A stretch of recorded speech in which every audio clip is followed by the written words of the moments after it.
жалпы барлық адам түс көреді, түс көрмейтіндер де болады, ол ештеңе етпейді да. Адам түс көреді, сол көрген түсіне мән бермейді. Кейбіреулер мән беріп жатады да, мен бір түс көрдім деп мән беріп жатады да, бірақ сол өзінің мән беріп тұрғанына қатты бір, яғни жорушыны іздеп зер салмайды. Түстің орны бар адамның өмірінде. Түс көру деген ол Алла тағаланың бір аяны берген бір ғажайып нәрсесі деп айтса да болады.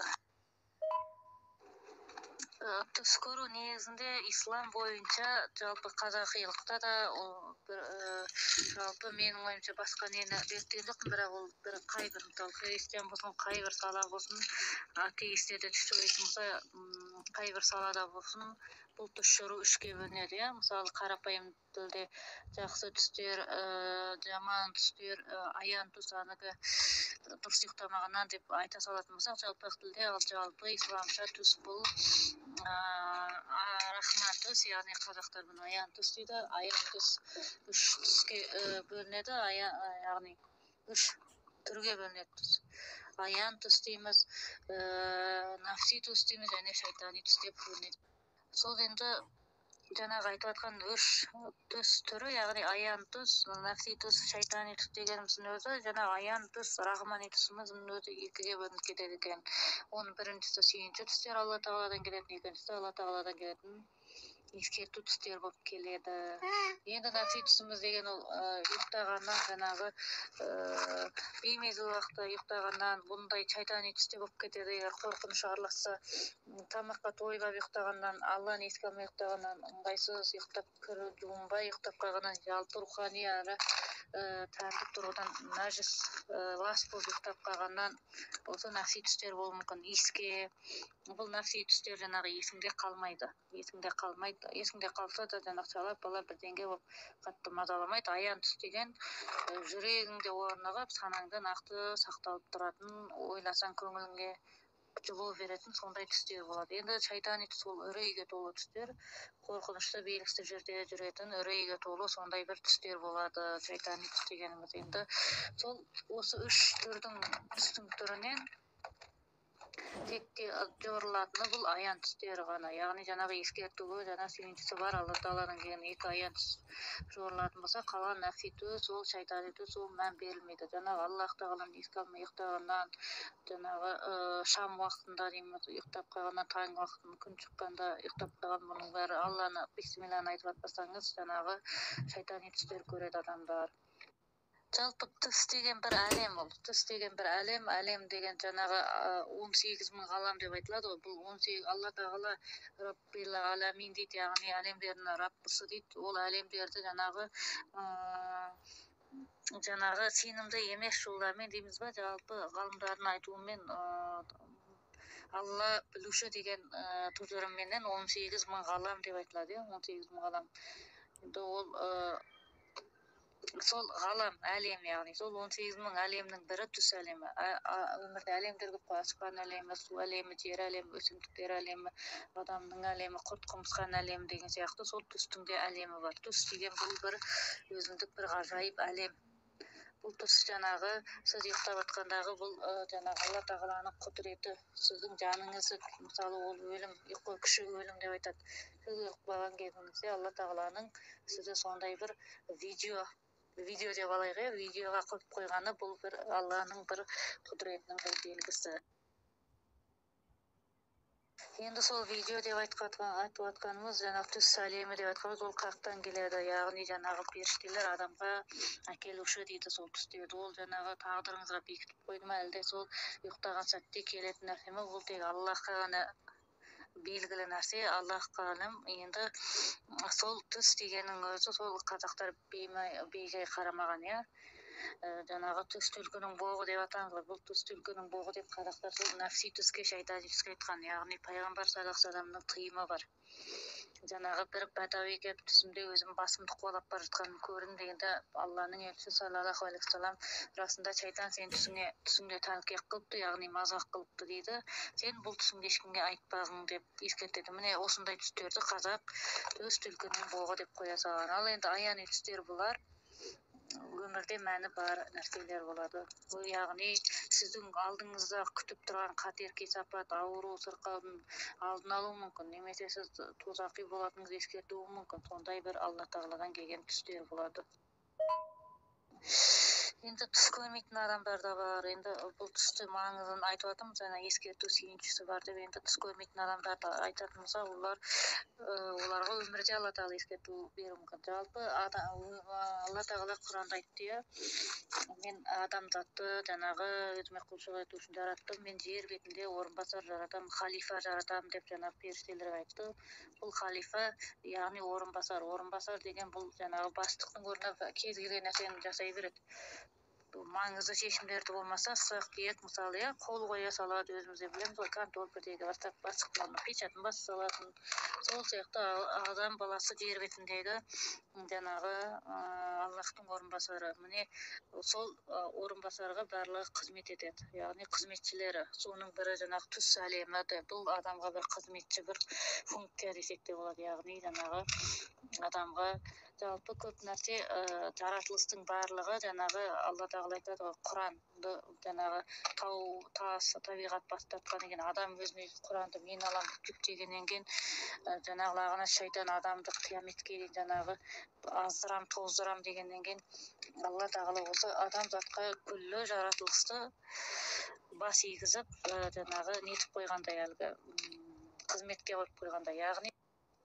Яғни барлық нәрсе, ғылым, білім болсын, не нәрсе болсын, мысалы, адам баласын тура жолға шақырушы. Сол тура жолға шақырушының бірі бұл түс әлемі. Яғни жаңағы нелерде де айтып жатады. Мысалы, бір мына тоңазытқыш холодильник дейміз ғой, үйімізде тұрған кез келген үйде бар. Сол холодильникті ойлап тапқан ғалым 10 жыл бойы еңбегін сарп еткеннен кейін барып түс көрген екен. Сөйтіп көрген түсі арқылы ол жаңағы холодильниктің мұздатқышын, яғни морозильнигін ойлап тұрсын ғой, мұздап қалай мұздап тұратынын. Міне сондай бұл жерде Алла тағаланың түс арқылы оған беріп қойған бір жолы, сүйіншісі. Осылай істе құлым деген сияқты. Енді түс жайлы жаңағы бір ескертетін нәрсе, қазақтар деген көп жерде 10 адам отырса 10-ына түсін айтып шығады да, бұл нәрсе түске қатысты әдептерден дұрыс емес. Яғни түсті тек қана өзіңіз жақын тұтатын, сізді күндестікке ойламайтын адам, бір-ақ адамға айту керек та. Ал ондай одан алдын бар болса кәсіпқой, яғни түс жори алатын пендеге сұратқан дұрыс. Яғни ол кім болса да, мысалы, түс жори алатын көршіңіз бар, әкеңіз бар, шешеңіз бар, досыңыз бар, балаңыз, әйеліңіз, күйеуіңіз кім түс жори алады соған. Ал егер ондай түс жорушы болмаса, онда сол сіз жайлы жақсы ойлайтын, яғни ата-ана, адамның ата-анасы.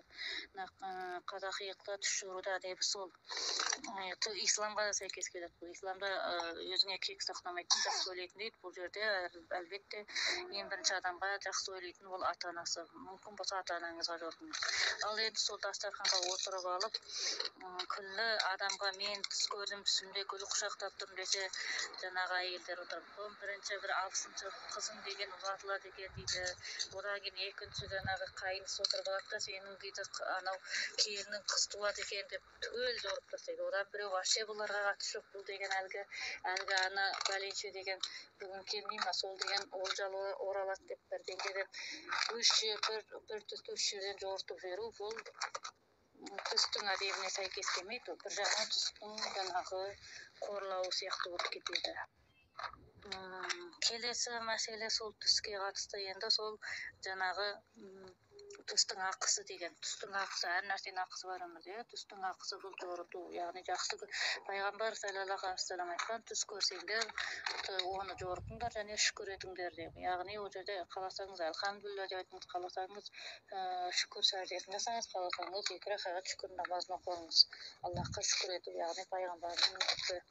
Яғни бір түс көріп алсаңыз жақсы түс, жүрегіңізге жақын түс. Оны ұмыта алмай керемет әсер берсеңіз, демек ол түстің ақысы жорыту, әр нәрсенің ақысы бар. Өлеңнің ақысы шығу, мысалы ақын болса, жаңағы кәсіпкердің ақысы жаңағы жұмысын дөңгелету, есепшінің ақысы есебін ана миыңдағы шығару, яғни әр нәрсенің ақысы барындай түстің де ақысы сол жорыту болып саналады. Енді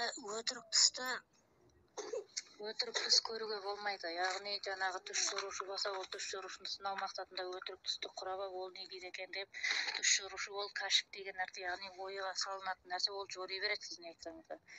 Ал енді пайғамбар саллаллаху алейхи вассалам ондай өтірік түстен тыйған, яғни пайғамбар саллаллаху алейхи вассалам үлкен күнә деп атады дейді, әкесі емес әкем деп айту, пайғамбар саллаллаху алейхи вассалам айтпады деген сөзді айтты деп айту, және көрмеген түсті ойдан құрап мен түс көрдім деп айту, бұл үлкен күнәлардан болады екен. Түсті жақсылыққа жору мәселесі. Түсті жақсылыққа жору дегеніміз жаңағы әлде түс жорытқан адамдар келіп алады да айтады, маған тек барынша мүмкін болғанша жақсы жағынан жорып беріңізші деп өтініп тұрады да, ол түсті жақсылыққа жору деген мысалы ретінде айтатын болсақ, біреу жаңа айтып өттік қой, басында айтып өттік, иә, ескерту түсі келуі мүмкін деп. Ескерту дегеніміз не ол? Алдыңда апат болады, ауруға ұшырайсың деген түсті сен қайт жақсылыққа жорып беретін. Таған ол сол ене кәшіп, яғни ой салынып тұрса, ертең бір кісі түсін жорытып береді, айтып береді. Сен оны жоруың керексің. Сосын барып, оның түсін жорып отырсын, біліп тұрсын, яғни ертең ауырып қалатын. Ертең емес, жалпы енді ауырып қалатын, ауру келетін. Сен оны қайтып айтасың, саған ауру келеді деп. Пайғамбар саллаллаху алейхи вассалам дейді, түсті жақсылыққа жорыңдар деді. Бұл жердегі мәселе түсті жақсылыққа жорыңдар деген, бұл жаңағы шайтани түсті жормау керектігі айтылған, яғни аян түстерді жору керектігін меңзеген хадистерден болатын. Яғни жақсылыққа жору дегенне жаңағы алдында сондай ауру апат болып та, сіз оны өтірік айта алмайсыз. Мысалы, жорылуы апат болып тұрса, сіз оған өтірік айтпайсыз, ой бәрі жақсы болады деп айта алмайсыз. Оның орнына түстің жорылуын айтпайсыз да, оған жаңағы садақа бер, ертең ананы ішпей қой, жолға шықпай қой деген сияқты ақыл кеңес айтып тоқтаған абзалырақ болады. Содан кейін маңызды мәселе, түс деген ол жаңағы тағдыр емес, яғни тағдырдың үкімі емес. Бұл жерде түс деген тағдырдың үкімі деген не? Жазымыстан о жұмыс жоқ дейді. Бұйырған қашпайды, бұйырған кетпейді, қуған жетпейді дейді. Яғни жазымыш тағдырдың бекіткені деген болатын нәрсе болады деген. Мысал ретінде сізге бүгін үйде жалғыз қараңғыда қаласың десе, сіз бүгін свет өшеді екен, мен деген ана көшімкіне баратайын деп кетіп қалсаңыз, яғни қараңғыдан қашып, егер ол нәрсе тағдырыңызға бекітілген болса, онда сіз көршіңізде қараңғылықта жалғыз қаласыз. Көршіңіз тойға кетіп қалуы мүмкін, аяқ асты ауруханаға кетіп қалуы мүмкін сондай мәселеде. Ал түс дегеніміз енді ол жаңағы тағдырда бекітілмейді. Яғни сізге түс жорып беретін болса, сен бүгін қараңғылықта қаласың, жалғыздықта қаласың десе, ол сіздің бекітілген тағдырың емес. Тағдыр деген ол бекітілген болса, ол қай мекенде болсын, ол орындалады. Ал енді түс деген сіз одан қашаласыз. Ол жаңағы мекенін ауыстырып, садақа беріп болсын, одан яғни ауысып, яғни ескерту түске айналдырып, оны деген қашаласыз. Түстің тағдырдан ерекшелігі сол. Яғни түс деген қорғасын дейді. Түс көрушіден емес, жорушыдан деп қазақтағы айтқан. Яғни жаңағы сіз жорып атқан кезде қорғасын балқып тағдырға құйылады. Сондықтан да бір түсті бір-ақ рет жорытады деп жоғарыда айтып атқаным сол.